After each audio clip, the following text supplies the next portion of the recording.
How to block in WhatsApp. How to block in WhatsApp. That's what I will show you in this video.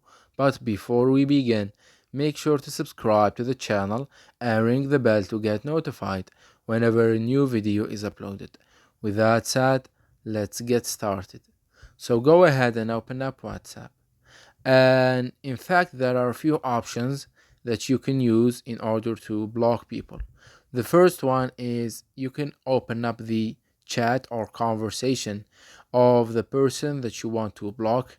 And once you do that, you need to click on the three dots at the top right corner, then click on more and click on block. You will get this pop-up box right here that tells you what will happen when you block this person, and it even gives you the option to report this contact. And once you go through all of this, click on block to confirm, and as you can see, this contact has been blocked. The second option is to go to the profile page of the person that you want to block. So say for example you didn't have a conversation with the person, you can use this option.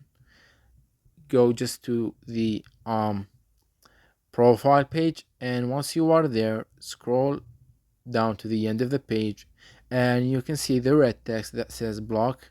Click on it and you will get again this pop-up box right here. For some of you, it might ask for a reason as to why you want to block this person. And once you go through that, click on block to confirm. And as you can see, this person has been blocked. It's that easy and simple. So that was it for this video. That's how you can block people on WhatsApp. If you have any questions, please leave them in the comment section down below. With that said, see you in the next video.